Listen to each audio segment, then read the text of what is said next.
years old. I'm also known as the Playboy John Atlas. I got into wrestling at a young age when I was probably 5, 6 years old. I would watch it all the time with my grandfather, and I'd spend the weekends over at my grandparents' place. And on Saturday night, we'd watch WWE on TV, and we'd watch wrestling, and I loved it. You know, as I got older, I still stuck with it, and I watched it, but at the same time, it raised a bit of a conflict because I had football and I had wrestling. I can only do one, but at the same time, I didn't know how to get into professional wrestling. I didn't know where to go to look for training. I knew football. I knew a lot more about football than I did about professional wrestling because it was just something that you didn't know about. The internet wasn't what it is today. I also wanted to go to university, and I wanted to get an education, and I wanted to see how far I could take football and see what I could do with that. And so I ended up, you know, at that point, going football and choosing football to further my university career. So my dad used to play football, and my whole thing was I was going to be better than my dad, and I wanted to be better than my dad. And my dad would show me stuff when he used to play about how he score and do this and do that, and my whole thing was I'm going to be better than you. And he got me enrolled when I was, I think, 12 years old, and ever since I was 12 years old I played, and I just kept getting better and better and better as I got older, and I just had a natural knack for it. You want to train yourself, you want to have your body in the best physical shape it can be in, and I ended up tearing my quad, and I tore it significantly, and I didn't realize it at the time. I continued doing the drills, continued doing what was asked of me and stuff like that, but afterwards, I remember when I was taking off my pads and stuff like that, like my leg did not feel good, and I ended up tearing my quad. So getting rehab done on my leg and having that, and getting that back done to having that at least 100%,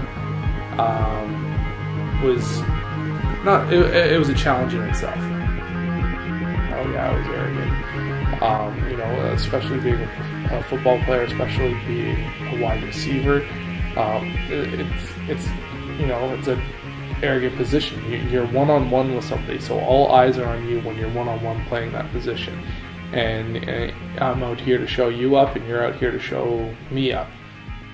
You know, I surpassed him at a young age, and you know, I just continue to get better. But you know, we'll toss the ball around once in a while. Still without a touchdown, but check that. Mackey back to pass, finds Mike Mazurski 58 yards downfield. He's in for the score, and the game is... I was an athlete, and I was playing at a very high level, and I couldn't play professional football anymore as one concussion leads to another concussion.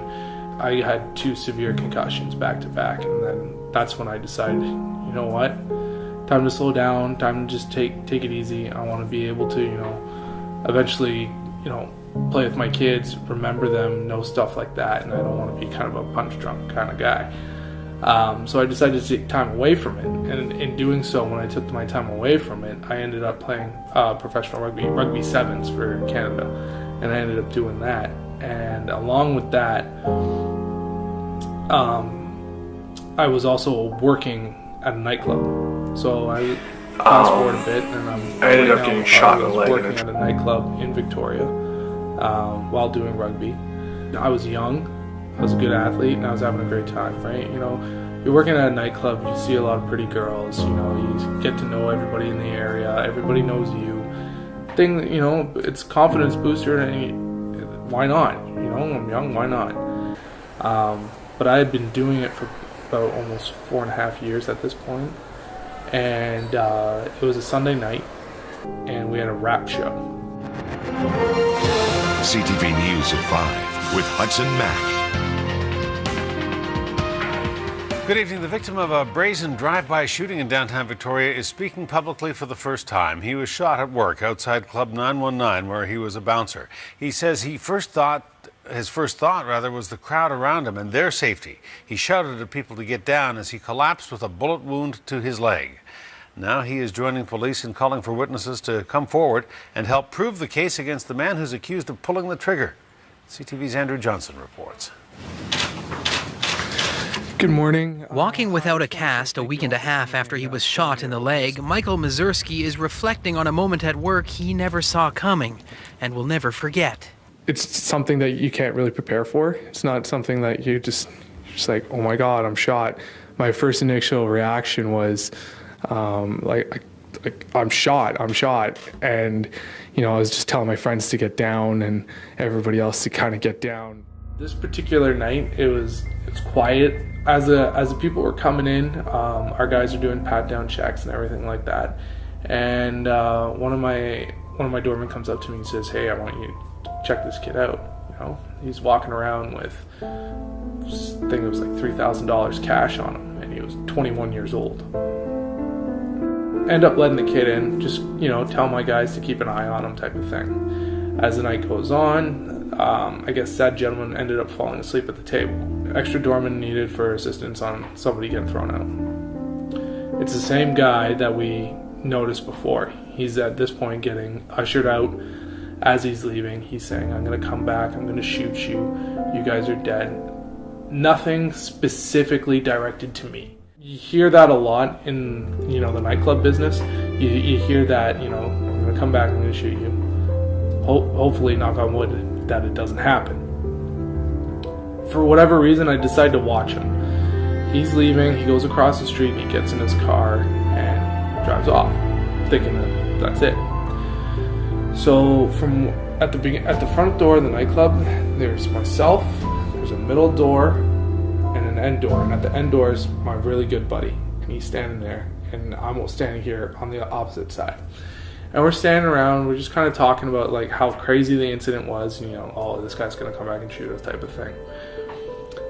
Then we hear what sounds like a firecracker go off. We hear one pop, and then we hear pop, pop. And I look down the street, and I look up the street, and I look back at my friend who's literally across from me. And we just knew. We just saw it in our eyes, and he's bolting inside, and I'm running to the door. And as I'm running to the door, I see the car coming forward, and the shots are getting louder. I dive in front of the door. As I dive in front of the door, the car goes by, shooting me. I get shot in the leg. As soon as I get shot in the leg, I jump inside. My good buddy grabs me, pulls me down to the bottom of the stairs. I went to go see a psychiatrist about panic attacks, because there'd be times where my heart would just start racing and I didn't know how to calm down. It would be over nothing. And I guess that's what kind of where I developed, you know, just kind of just letting things go. Just it's not something to get stressed about. This isn't something to get stressed about. Why you get stressed over this? For me, I never try and look at I look at the worst possible situation, but I want to make the best out of the worst possible situation. You know, I'm not one for people. I don't want people to feel sorry for me because, you know, I'm shot, whatever. You know, you get yourself into a mess, you got to be able to get yourself out of the mess. It builds character, and I think it changes you as a person. During my whole rehab after I got shot, luckily, the way the doctors explained it was literally like a bullet going through a piece of meat. The bullet never ended up hitting any like vital organs or anything like that. It just tore through a bit of muscle tissue. And I have bigger legs, so it was just literally in and out, which was great. Like you know, it was literally the best possible way that could have happened, because like, who knows, 3 inches higher, 3 inches lower, you know, maybe I'm paralyzed, you know, maybe I don't walk, who knows. As soon as I got the okay to get back in the gym, which was pretty much like a week later, I was testing my leg to see what I could do. I was given crutches, I never used them, and that's just the stubbornness and just me. You know, I can walk, I don't need crutches. It may take me a while, but I'll get there. And that's just me being stubborn. So I was back in the gym within, I would say, a week. So I start just doing body squats. And I'm able to do that, no problem. Okay, sure, we can do body squats, no problem. So then I end up doing squats with the bar on, no problem. Still going down, coming up. Like, just getting the motion back and everything like that was good. And I was able to do that. And then I was working on my footwork and my foot speed and doing ladder drills. And your footwork is everything. I think when it comes to sports, you always hear about proper footwork technique, because your technique is what's going to separate you. You have natural ability and then you have technique. Natural ability can only take you so far. So I was trying to keep up with those things that had, gotten me to where I once was. That was my way of, I've done the full genre. And now I knew how to get into wrestling. I knew there was a school with a reputation from a guy who's been there, been to the places I want to go, done the things that I want to do in that business. And he's going to be training me? That's a lock. Why not? He's going to tell me what to do and how to do it. I'm going to go to this guy. I had already signed up to do Lance Storm's Wrestling Academy. And I had his academy coming up in May. Now I wanted to make sure that I was in the best possible shape that I could be in, because I wanted to be the best athlete that he's seen. And I don't know who's walking through his doors or whatever, but I'm doing my rehab. I'm doing everything that I can to make sure that I'm in the best possible shape I can be in when I get there. And getting there, I don't even let him know my accident or what had happened or anything like that. So I got shot in February. I was doing wrestling training in May. I was able to do it 110%. Never missed a day. No problems asked. And I excelled very well at it. And I ended up doing very well. I'm having a great time doing it, when you're able to incite a reaction out of a crowd or come out and you get the reaction from people and fans and stuff like that, it's awesome. And then you can play with those reactions. You can make them boo you, you can make them hate you. When you first start out, it's so tough though. It is very tough. I couldn't wait to pack my bags and come home. And of course my parents are here waiting for me with open arms.